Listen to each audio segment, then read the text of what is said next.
A vida intelectual. Antonin Sertilange. Capítulo 2, parte 2.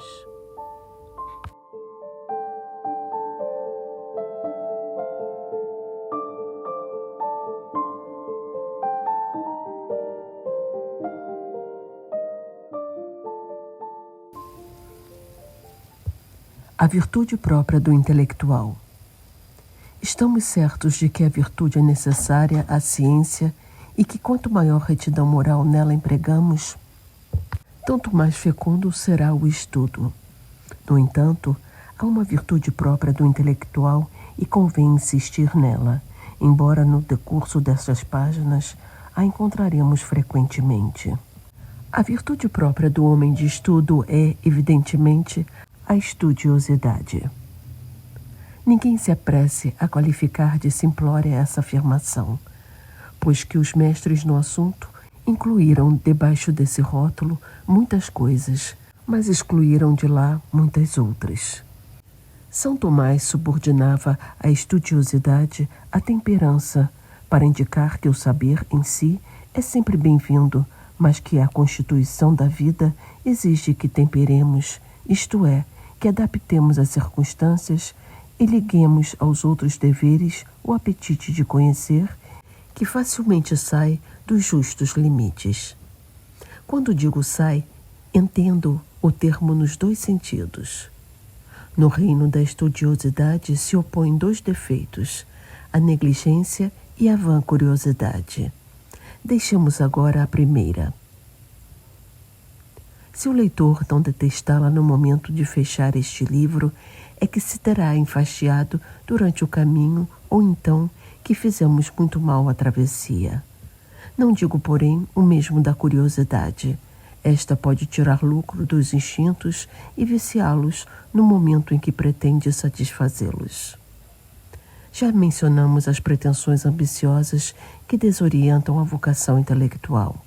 Sem ir tão longe, a ambição pode alterar a estudiosidade e os seus efeitos úteis. Um ato de ambição a propósito da ciência já não é ato de ciência, e quem o pratica não merece o nome de intelectual. E qualquer outro intuito menos confessável que o estudioso se proponha merece o mesmo veredicto. Por outra parte, o estudo, mesmo quando desinteressado e reto, nem sempre é oportuno. E se não o é, o sujeito da ciência se esquece do mais importante no homem. E um intelectual que não é homem, que será? Existem outros deveres humanos além do estudo. O conhecimento, tomado em absoluto, constitui sem dúvida o nosso bem supremo. Mas o que saboreamos aqui se submete muitas vezes a outros valores que são os equivalentes daqueles sob os auspícios do mérito. O padre de cidade pequena que vive para os paroquianos, o prático que desdenha da ciência para prestar socorros urgentes, o filho de família que aprende um ofício para ajudar os seus e renuncia desse modo a uma cultura liberal, não profanam o gênio interior. Rendem homenagem àquela verdade que se identifica com o bem. Procedendo de modo diferente, ofenderiam a verdade e a virtude, visto que, por um desvio, oporiam a verdade viva a si própria. Muitos curiosos na ciência não receiam sacrificar os seus mais estritos deveres. Não são sábios, são diletantes, ou então abandonam o estudo que corresponde às suas obrigações para se entregarem ao estudo que os lisonjeia nos seus desejos. Afinal, a depreciação é a mesma. Quem visa mais alto do que pode e se expõe a errar, quem deita a perder faculdades reais a fim de adquirir faculdades ilusórias, é igualmente curioso no sentido antigo. 2 dos 16 conselhos de São Tomás, em matéria de estudo, dirigem-se a esses tais. Altiora tine quasieres, não busqueis mais do que podes. Volute perillos non stat in mare ligas antroar. Resolve-te entrar no mar pelos regatos e não diretamente. Preciosos conselhos tão úteis para a ciência como para a virtude, pelo equilíbrio que comunicam ao homem. Não sobrecarregueis o solo, nem eleveis o edifício mais alto do que os alicerces o permitem, ou antes de os alicerces estarem consolidados. Do contrário, tudo desabaria. Quem sois? Qual a vossa situação? Quais os vossos fundamentos intelectuais? Eis o que deve determinar as vossas empresas no domínio da ciência.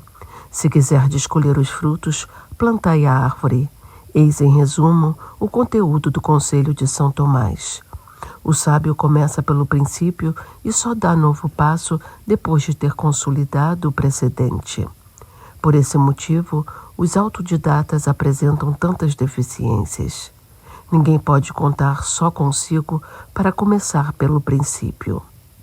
Associando-nos a um grupo em meio do caminho, evitamos a dificuldade dos primeiros passos.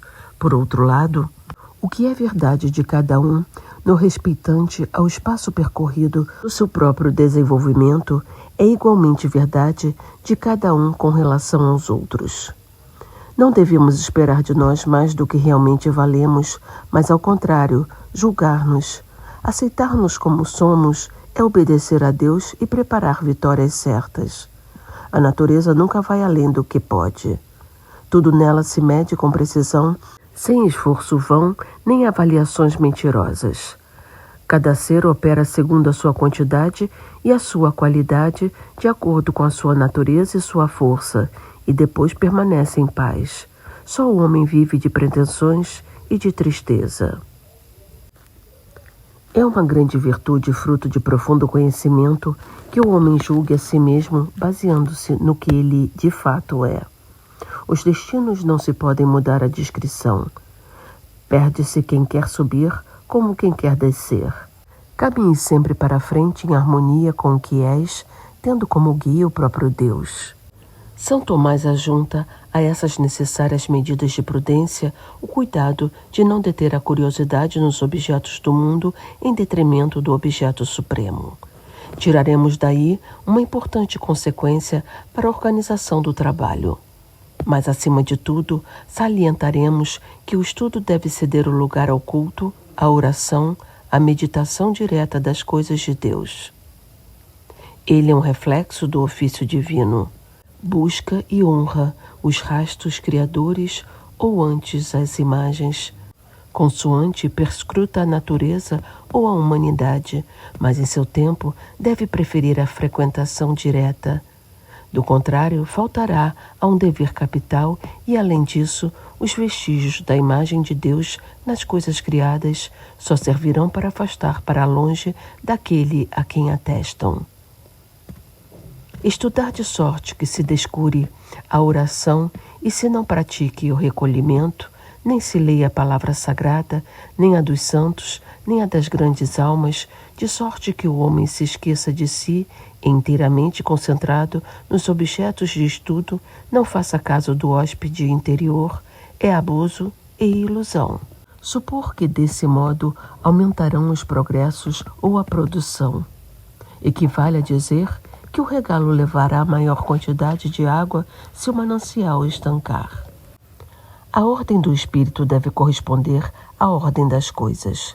No real, tudo ascende para o divino, tudo dele depende, porque tudo dele procede. Na efígie do real em nós, notam-se as mesmas dependências, a não ser que tenhamos transformado as relações da verdade. Até a próxima leitura. Um abraço a todos.